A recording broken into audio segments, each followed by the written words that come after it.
வணக்கம். மாலை முரசு செய்திகளை விரிவாக பார்ப்பதற்கு முன் தலைப்புச் செய்திகளை பார்க்கலாம்.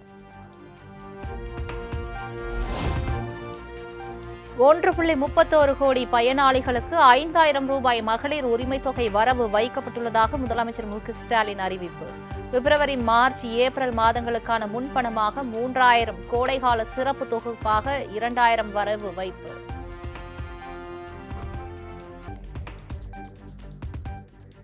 பிப்ரவரி மாதம் மட்டும் இல்லாமல் அடுத்த 2 மாதம், அதாவது மார்ச், ஏப்ரலுக்கான உரிமைத்தொகை தவணைகளை சேர்த்து 3,000 ரூபாயும், கூடுதலாக கோடைக்கால செலவுகளை கருத்தில் கொண்டு மேலும் 2,000 ரூபாய் சிறப்பு தொகையும் சேர்த்து இந்த பிப்ரவரி மாதம் 5,000 ரூபாயை சிறப்பு மகளிர் உரிமைத் தொகையாக 1,31 லட்சம் பெண்களுக்கு வழங்க உத்தரவிட்டிருக்கிறேன்.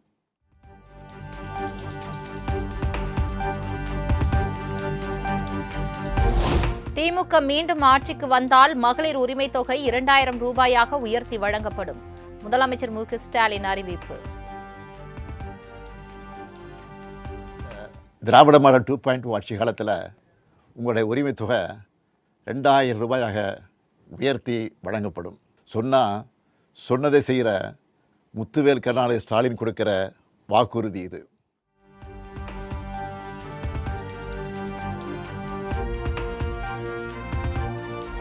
மகளிர் உரிமைத் தொகை திட்டத்தை முடக்க டெல்லியில் இருக்கும் கூட்டமும் அவர்களுக்கு அடிமையாக இருக்கும் மற்றொரு கூட்டமும் சூழ்ச்சி.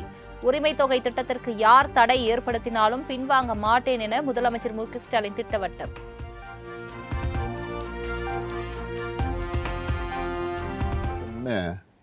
நாம் செயல்பட்டு வந்தால் அதுக்கு எதிராக டெல்லியில் இருக்கக்கூடிய ஒரு கூட்டமும், தமிழ்நாட்டில் அவங்களுக்கு அடிமையாக இருக்கக்கூடிய இன்னொரு கூட்டமும் எதிர்வரும் சட்டமன்ற தேர்தலை காரணம் காட்டி அடுத்த 3 மாதத்துக்கு இந்த மகளிர் உரிமைத் தொகையை நிறுத்த சூழ்ச்சி செய்கிறதா தகவல் வருது.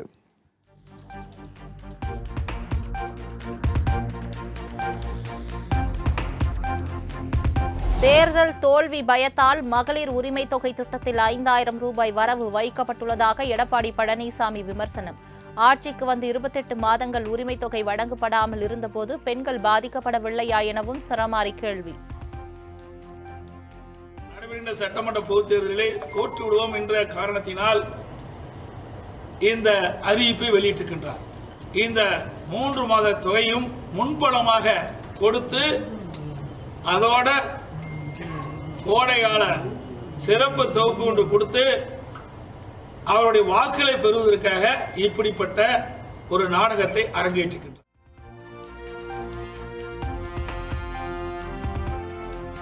கடந்த 4 ஆண்டுகள் தமிழகத்தில் கோடைகாலம் வரவில்லையா? முதலமைச்சரின் 2,000 ரூபாய் கோடைகால சிறப்பு தொகை அறிவிப்பை சுட்டிக்காட்டி எடப்பாடி பழனிசாமி கேள்வி. இதற்கு முந்தைய 2022ஆம் ஆண்டு கோடைகாலம் வந்தது, 23ஆம் ஆண்டும் கோடைகாலம் வந்தது, 24ஆம் ஆண்டும் கோடைகாலம் வந்தது, 25ஆம் ஆண்டும் கோடைகாலம் வந்தது. ஆனா தேர்தல் நடக்கின்ற இந்த 26ஆம் ஆண்டு மட்டும் கோடைகாலம் எப்படி கண்ணுக்கு தெரிகிறது இன்றைய முதலமைச்சர் ஸ்டாலின் அவர்களுக்கு? இதிலிருந்து நாம் புரிந்து கொள்ள வேண்டும். இது முழுக்க முழுக்க தேர்தலை மையமாக கொண்டு அறிவிக்கப்பட்ட அறிவிப்பு.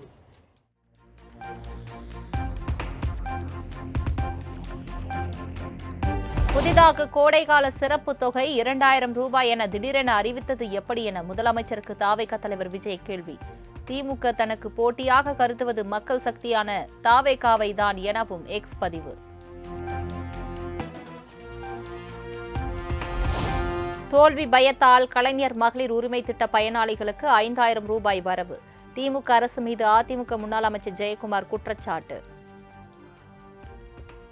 பொறுத்தவரை ஒரு சந்தர்ப்பவாதத்தின் அடிப்படையில தேர்தலில் ஒரு படுதோல்வி அடைந்து விடுவோம், திரும்ப நம்ம வரணும், அதுக்கு நம்ம அரசு கருவூலத்தை நம்ம கஜானாவை காலி பண்ணிடலாம் அப்படின்ற அடிப்படையில் போற போக்கில் இன்னைக்கு ஒரு படுதோல்வி இன்னைக்கு தேர்தலில் சந்திக்கிற ஒரு சூழ்நிலை, ஒரு சந்தர்ப்பவாதத்தோடு உள்நோக்கத்தோடு வாக்குகளை மனதில் வைத்து பத்திரிகைகளை நம்ம வாரி வாரி வழங்கினாலும் கூட வழங்கிடலாம், அது மூலம் ஓட்டுகளை பெறலாம் என்று சொன்னால் அது பகல் கனவாகவும் எட்டா கனியாகும்.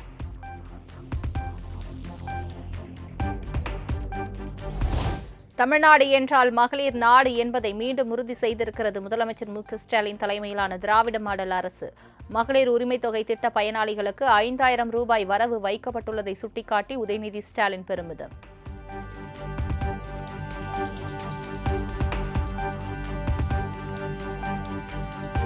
மகளிர் வங்கி கணக்கில் 5000 ரூபாய் வரவு தோல்வி பயத்தின் அப்பட்டமான வெளிப்பாடு என பாமக தலைவர் அன்புமணி விமர்சனம். ஏற்கனவே வாங்கி குவித்திருக்கும் சுமார் 10 லட்சம் கோடி ரூபாய் கடன் போதவில்லையா எனவும் கேள்வி.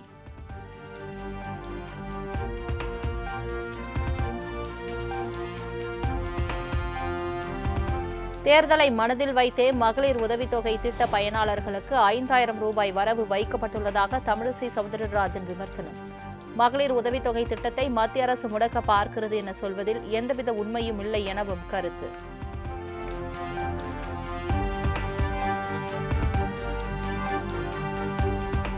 மகளிர்களுக்கு மாதாந்திர உதவித்தொகை உயர்வு அறிவிப்பு மகிழ்ச்சி அளிக்கிறது.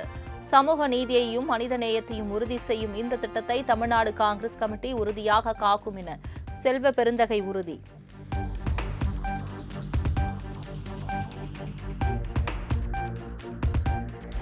தமிழ்நாடான தாய்நாடுதான் எனது வீடு, வீட்டை விட்டு வெளியே வா என சொல்லும் அனைவருக்கும் இதுதான் பதில் என விஜய் ஆவேசம்.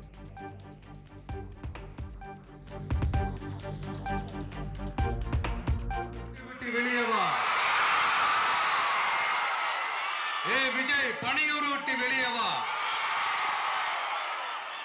அப்படின்னு சொல்றவங்களுக்கு என் வீடு எதுன்னு தெரியுமா? முதல்ல என் வீடு எங்க இருக்குனாவது தெரியுமா? என சீண்டி பார்க்கறதா நினைச்சு கிண்டலும் கேலியுமா பேசுறவங்களுக்கு நான் சொல்றேன், இந்த தமிழ்நாடு தமிழ்நாடுன்னு சொல்றாங்களே அது மத்தவங்களுக்கு வேணா ஸ்டேட்டா இருக்கலாம், ஆனா என்ன பொறுத்த வரைக்கும் என் தாய் நாடான தமிழ்நாடு தான் என் வீடு.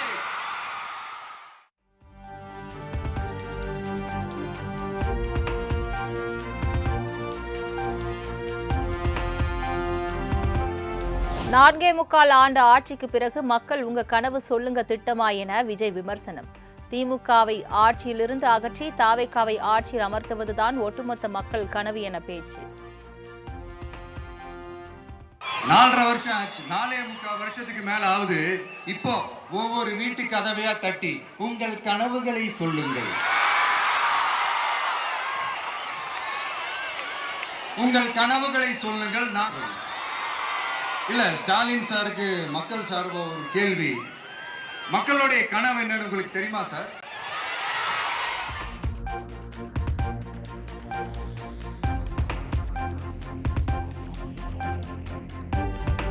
காசு கொடுத்து ஓட்டு வாங்கி விடலாம் என திமுக நினைப்பது நடக்காது என விஜய் திட்டவட்டம். வண்டி வண்டியாக காசை கொட்டுவார்கள், வாங்கிக் கொண்டு காதில் விசில் ஊதுங்கள் என பேச்சு. காசு கொடுத்து ஓட்டு வாங்கிடலாம்னு கனவு காண்றாங்கல்ல, அதுவும் இந்த விஜய் வந்ததுக்கு அப்புறம் நடக்கவே நடக்காது. வண்டி வண்டியா கொண்டாந்து குட்டுவாங்க, 1000, 2000, 3000, 4000, 5000 சாமி மேல சத்தியெல்லாம் வாங்குவாங்க.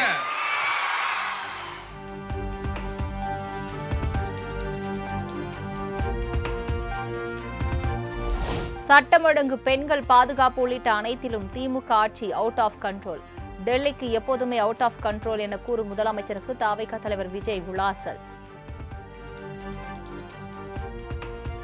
தமிழ்நாடு எப்பவுமே டெல்லிக்கு அவுட் ஆஃப் கண்ட்ரோல் அப்படின்ட்டு ஸ்டாலின் சார் அடிக்கடி சொல்லுவாங்க. ஸ்டாலின் சார் எது எதுலலாம் அவுட் ஆஃப் கண்ட்ரோல் இப்ப நான் கொஞ்சம் சொல்லட்டுமா? முதல்ல சட்டம் ஒழுங்கெல்லாம் அவுட் ஆஃப் கண்ட்ரோல், பெண்கள் பாதுகாப்புல அவுட் ஆஃப் கண்ட்ரோல், இளைஞர்கள் வேலை வாய்ப்புல அவுட் ஆஃப் கண்ட்ரோல். மொத்தத்துல அவரோட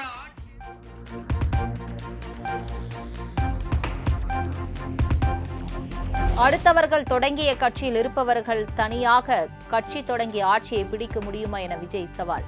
30% மக்கள் ஆதரவு இருக்கும் தாவேகாவுக்கு அனுபவம் இல்லையா என விஜய் கேள்வி. அடுத்தவங்க ஆரம்பிச்ச அரசியல் கட்சியில அடுத்தவங்களுடைய அட்ரஸ்ல அரசியல்வாதிகளா இருந்துட்டு இருக்கிற இவங்க எல்லாருக்கும் ஒரு சவால். என்ன மாதிரி தனியா, என்ன மாதிரி சொந்தமா ஒரு கட்சி ஆரம்பிச்சு 1% அட்லீஸ்ட் 1% வாக்கு வாங்கி காட்டுற அந்த தில் இருக்குதா, திராணி இருக்குதா?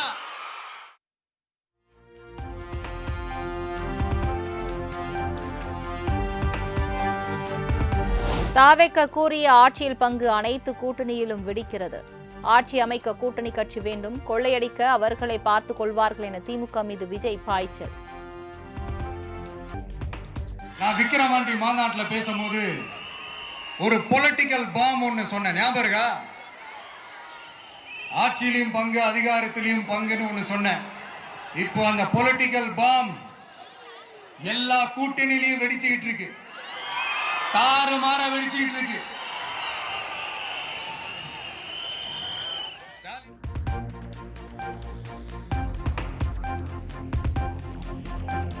கொள்ளையடித்த பணத்தையும் ஊழல் ஆட்சியையும் மக்கள் குப்பையில் தூக்கி போடுவார்கள் என விஜய் ஆவேசம். யாரையும் அழிப்பதற்கோ ஒழிப்பதற்கோ அரசியலுக்கு வரவில்லை, மக்களுக்கு உழைக்க அரசியலுக்கு வந்துள்ளதாக பேச்சு.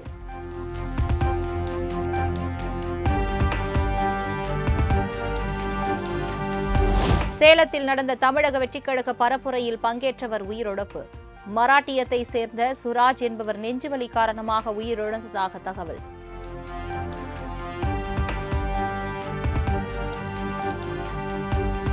போட்டித் தேர்வுகளில் வெற்றி பெற்ற 9,801 பேருக்கு பணி நியமன ஆணை சென்னையில் நடைபெற்ற நிகழ்ச்சியில் முதலமைச்சர் மு க ஸ்டாலின் வழங்கினார்.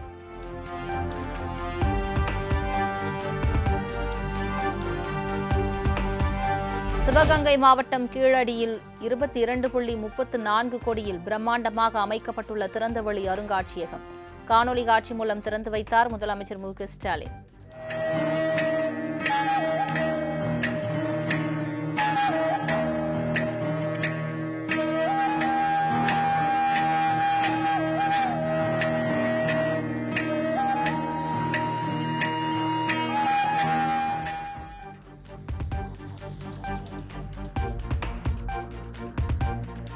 திருப்பதி ஏழுமலையான் கோவிலில் எடப்பாடி பழனிசாமி சாமி தரிசனம். குடும்பத்துடன் ஏழுமலையான் கோவிலுக்கு சென்று சிறப்பு வழிபாடு.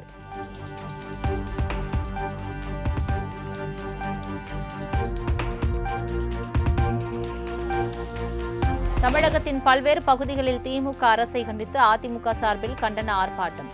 மத்திய அரசின் 125 நாள் வேலை திட்டத்தை சீர்குலைக்க முயற்சிப்பதாக குற்றச்சாட்டு.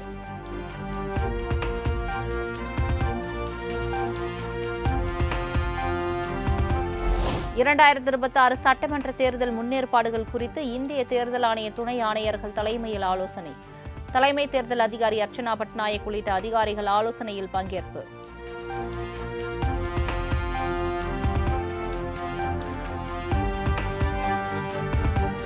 நாகை திருமருகல் அருகே 7 மாத கர்ப்பிணி பெண் தூக்கிட்டு தற்கொலை. சாவில் மர்மம் இருப்பதால் உரிய விசாரணை நடத்த வேண்டும் என உறவினர்கள் கோரிக்கை.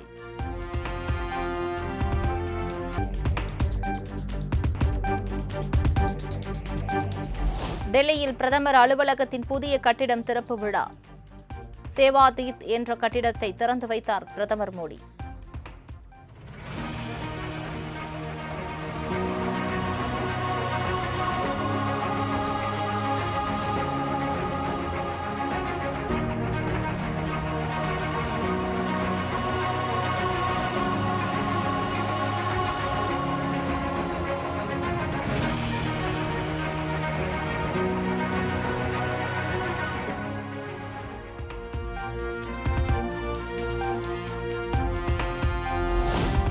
அமெரிக்காவுடனான வர்த்தக ஒப்பந்தத்தை கண்டித்து நாடாளுமன்றத்தில் எதிர்க்கட்சிகள் கடும் அமளி.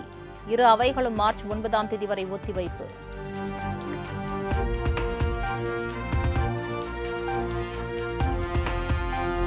அமெரிக்காவுடனான இந்திய வர்த்தக ஒப்பந்தத்தை உடனடியாக ரத்து செய்ய வேண்டும்.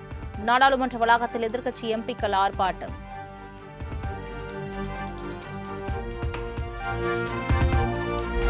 வங்கதேச பொதுத் தேர்தலில் தாரிக் ரஹ்மான் தலைமையிலான பிஎன்பி 200க்கும் அதிகமான தொகுதிகளில் வெற்றி.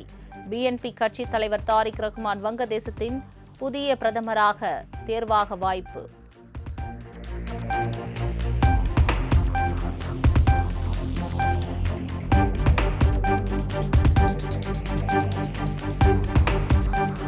சேப்பாக்கத்தில் இன்று இரவு 7 மணிக்கு நடைபெறுகிறது 3வது லீக் போட்டி. நெதர்லாந்து அமெரிக்க அணிகள் மோதும் போட்டிக்கு ரசிகர்களிடையே வரவேற்பு.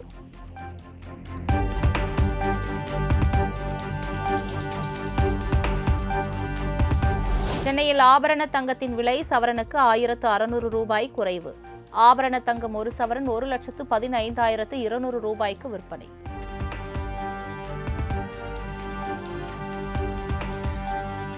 மணப்பெண்ணின் பிரத்யேகமான திருமணம்